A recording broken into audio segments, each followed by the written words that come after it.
change the battery of your Citizen watch, start by flipping it over. Please note, in today's video, we'll see how to do it with a snap cover. If yours unscrews, you'll need to use a different strategy, which I explain in a video in the upper right corner with a fossil watch.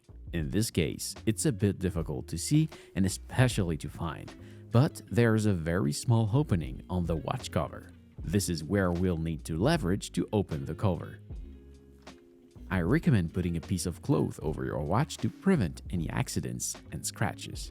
If you drop your lever, you could end up scratching your watch just like this. There are surely plenty of things you have at your disposal that you can use for this, but on my end, I use a tool specifically made for this purpose. You can order it through one of the links in the description. It comes with a complete kit for maintaining your watch and it's very affordable. So, we lever against the cover, pressing against the watch. You can still take all the necessary precaution, maybe by installing another cloth on the other side of the lever to protect the watch even more if you care about it. Finally, don't hesitate to apply some force. It holds quite well. Inside, you often find a piece of white plastic like this one.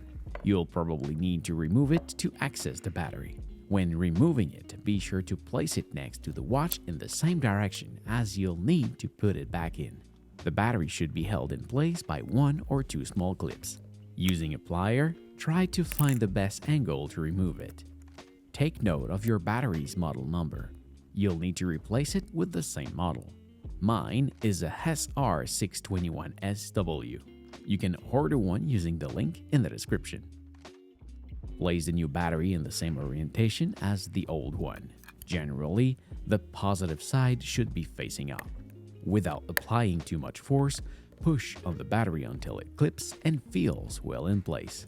Then, replace the white plastic piece as you removed it. The side with the hole should align with the crown. Ensure it's properly seated by pushing it all around. If there's a sealant, make sure it's correctly repositioned to ensure the watch waterproofing. Next, we put the cover back in place. There's often a small notch in it. It should align again with the crown. You can try pushing very hard with your fingers, but it's really difficult to snap it back in. I use this watch press. You can order one by following the link in the description. It's very affordable. I put a piece of cloth underneath to avoid scratching the watch. Then I place the watch on the press, the screen facing down, and all that's left is to push very hard until it snaps. And there you have it. Your battery is now changed. I hope this video was helpful.